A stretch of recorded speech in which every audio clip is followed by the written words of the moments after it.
আমি গানে আটকে গেছি। এইখানে একটা সমস্যা হয়ে গেছে যে গানে আটকে যাওয়ার কারণে দেখা যাচ্ছে যে টাকা দিয়ে কেউ কিনতে পারেনি। রেহান রাসেল প্রচন্ড বুদ্ধিমান একজন মানুষ, তিনি কিভাবে কথাটাকে উল্টে পাল্টে কোথায় চলে যাচ্ছে। আমি জিজ্ঞেস করেছিলাম কোন নারী কেন্দ্রিক কি আটকে পড়েছিলেন, প্রেমে পড়েছিলেন, সিরিয়াস রিলেশনশিপে গিয়েছিলেন? আমি বেশ কয়েকবার প্রেমে পড়েছি। সেখানে কি আপনি সরে এসেছেন নাকি? কিছু দিক থেকে একতরফা ছিল, তারা সরে চলে গেছে, কিছু সময় আমি সরে চলে এসেছি, কিছু সময় দুজন মিলে সিদ্ধান্ত নিয়েছি যে আমরা দুজন আলাদা আলাদাভাবে অসাধারণ কিন্তু একসাথে মিলে গেলে বিচ্ছিরি। It's like chemical reaction, you know, দুটো জিনিস মিশে গেলে কিন্তু খুব বাজে হয়ে যায়।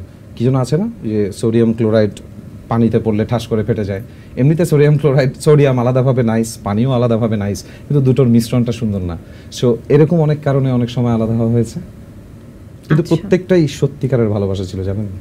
আপনি কি তাহলে ভালোবাসা খুঁজতে খুঁজতে এত প্রেমে পড়েছেন? আমি কখনো খুঁজিনি, ভালোবাসা খুঁজে পাওয়া যায় না আমার মতে। ভালোবাসা আপনাকে খুঁজে নিতে পারে বড় জোর। আচ্ছা, তার মানে এখন তাহলে রেহান রাসেলের রিলেশনশিপ স্ট্যাটাসটা কি? I am not single anymore, I have someone special, very special. আচ্ছা, তাহলে এখনো আছেন একজন? হ্যাঁ, এখন একজনই আছেন। কতদিন ধরে? It's like 1 বছর হয়ে গেছে প্রায়। We are in a relationship. We didn't reveal it কারণ আমার একটা চিন্তা ভাবনা আছে যে আমার খুব একটা এক্সপোজ করতে ভালো লাগে না ব্যক্তিগত জায়গাগুলো। তার মধ্যে শুধু প্রেম না, আমি ধর্ম নিয়েও কথা বলি না কখনো বাইরে।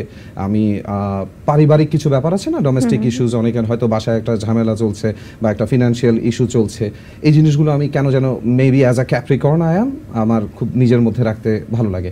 আমি আমার কষ্টটাও সহজে প্রকাশ করি না, সার্কাস্টিকভাবে জোক করে মজা করে এগুলাকে হালকা করে দিই, কিন্তু নিজে নিজে একলা একলা ডিল করি, এই অভ্যাসটা আছে আর কি। আচ্ছা, তিনি কি, যিনি আছেন তিনি কি মিডিয়ার বা গানের সঙ্গীত জগতের? না, সঙ্গীত জগতেরও না, সে মিডিয়ার অংশও না।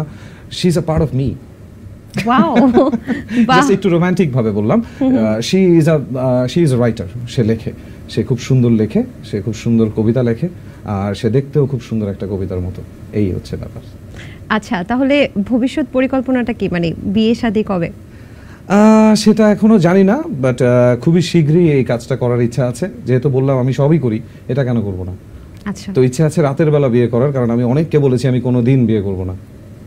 রাতে কেন?